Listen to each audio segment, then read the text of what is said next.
इस जानकारी के लिए खबरों में आगे बढ़ते हैं। जी हां, खबर अमेरिका ईरान की जंग को लेकर ट्रंप को ईरान पर भीषण हमले की छूट मिल गई है।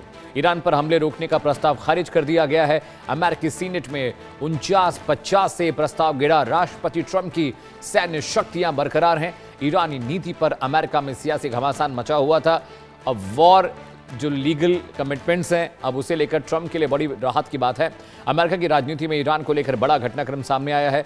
अमेरिकी सीनेट में राष्ट्रपति डोनाल्ड ट्रंप की ईरान के खिलाफ सैन्य कार्रवाई की शक्तियों को सीमित करने वाला प्रस्ताव बेहद करीबी मुकाबले में 49 के मुकाबले 50 वोटों से गिर गया। इस नतीजे के बाद ट्रंप प्रशासन के पास ईरान के खिलाफ सैन्य कार्रवाई के विकल्प पहले की तरह खुले रहेंगे। प्रस्ताव के समर्थकों का कहना है कि किसी भी बड़े सैन्य अभियान से पहले कांग्रेस की मंजूरी जरूरी होनी चाहिए, जबकि विरोधियों का तर्क था कि राष्ट्रपति को राष्ट्रीय सुरक्षा से जुड़े मामलों में पर्याप्त अधिकार मिलने चाहिए।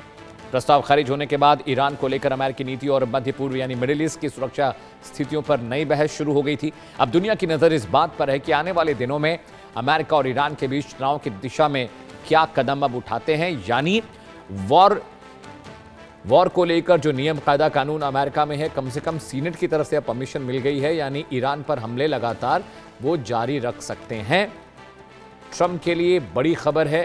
हालांकि ऐसा लग रहा था कि सीनेट नहीं चाहती कि ईरान वॉर को अमेरिका कंटिन्यू करे, और इस बीच ये भी लग रहा था कि शायद बहुत मुमकिन है कि ये वॉर अमेरिका को मजबूरन ट्रंप को रोकना पड़े, पीछे हटना पड़े। विंग कमांडर आलोक सहाय साहब मेरे साथ जुड़ रहे हैं। अब सर बहुत बहुत स्वागत है। जय हिंद। अमेरिका के लिए दो अच्छी खबरें आई। पहली तो ये कि सीनेट से अप्रूवल हो गया है कि he can continue the war, और दूसरी बड़ी खबर ये है कि अब यूरोपियन यूनियन जैसे जो देश हैं वो भी अब अमेरिका के साथ खड़े दिखाई दे रहे हैं। सर अमित जी, इसमें कोई शक नहीं है कि प्रेसिडेंट ट्रंप को यह बहुत बड़ी राहत है, क्योंकि काफी उनके ऊपर दबाव पड़ रहा था, आंतरिक राजनीतिक दबाव था उनके ऊपर में कि ईरान के ऊपर जो ये आक्रमण हो रहा है उसमें लोगों की और कांग्रेस की सहमति ऐसी लग रही थी कि शायद नहीं है।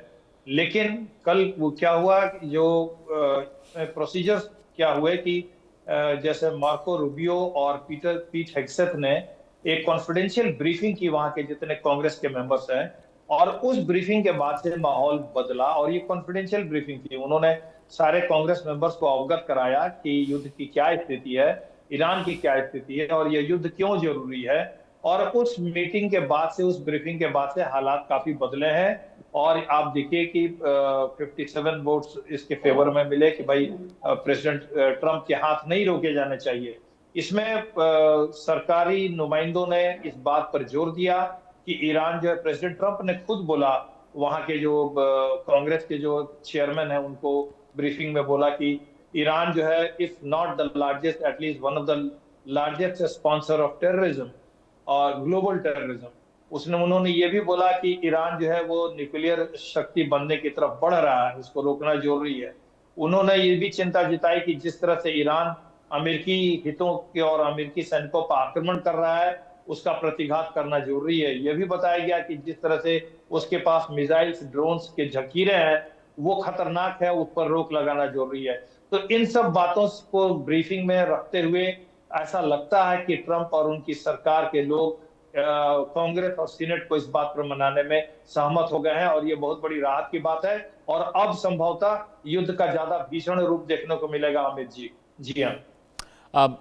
आलोक जी, खबर ये भी आ रही थी कि अब अभी तक इजराइल ज्वाइंट रिटेलिएशन के प्लेटफॉर्म पर दोनों देश अलग अलग तरीके से हमले कर रहे थे। अभी तक इजराइल की तरफ से हमले नहीं हो रहे थे, लेकिन अब खबर आ रही है वहां से, अमेरिका से, जो हमारे सोर्सेज बता रहे हैं कि अब इजराइल अमेरिका ज्वाइंट रिटेलिएशन कर सकते हैं ईरान पर आने वाले 24 घंटों में। यानी जो फर्स्ट फेज ऑफ अटैक था आलोक जी, मुझे लगता है सेम उसी तरह का हमला फिर से होने की उम्मीद है। जी अमित जी, इसमें कोई शक नहीं है कि ये जो जॉर्डन पर जो आक्रमण किया है ना ईरान ने, उससे हालात ज्यादा बिगड़ गए हैं। और प्रेसिडेंट, कोई भी अमेरिकी प्रेसिडेंट इस बात को किसी भी हालत में नहीं अब स्वीकार करेगा कि जिस तरह से उनके सैनिकों को चिन्हित कर करके उनके ऊपर अटैक किया जा रहा है। क्योंकि देखिए, जब अटैक होता है तो वहां के अपने वो स्टेशन से सैनिक इधर उधर भी चले गए थे, वहां भी चेज करके, पॉइंट करके कि वो कहाँ ठहरे हुए हैं, वैसे जगहों पर पिन पॉइंटेड स्ट्राइक की गई है सैटेलाइट्स की सहायता लेकर के, चाहे इसमें चीनी सैटेलाइट्स ने सहायता दिया हो या रशियंस ने सहायता दिया हो। बीदाऊ जो है उनका नेविगेशन सिस्टम चीन का वो सहायता दे ही रहा है, और ऐसी भी संभावना है कि रशिया ने भी सैटेलाइट से सहायता दी थी। तो अमेरिका इस पर काफी भड़का हुआ था, और इसमें अब कोई शक नहीं है कि अमेरिका काफी एक बड़ा आक्रमण लॉन्च करने वाला है, और इस बार वो इजराइल के साथ नहीं होगा, क्योंकि इजराइल के इसीलिए नेतन्याहू वहां अमेरिका गए हुए थे, और इनके दोनों के बीच में आपसी बातचीत हुई है। आगे आने वाले रणनीति का खाका खींचा गया होगा निश्चित रूप से, जिसमें मैं निश्चिंत हूं कि इनके जो जागरोस पहाड़ी रेंज के अंदर में जो पिकैक्स माउंटेन के नीचे जो खबरें मिली हैं कि वहां पर न्यूक्लियर संवर्धन की प्रक्रिया ईरान काफी तेजी से कर रहा है, उस पर भी भीषण आक्रमण की जरूर योजना बनी होगी।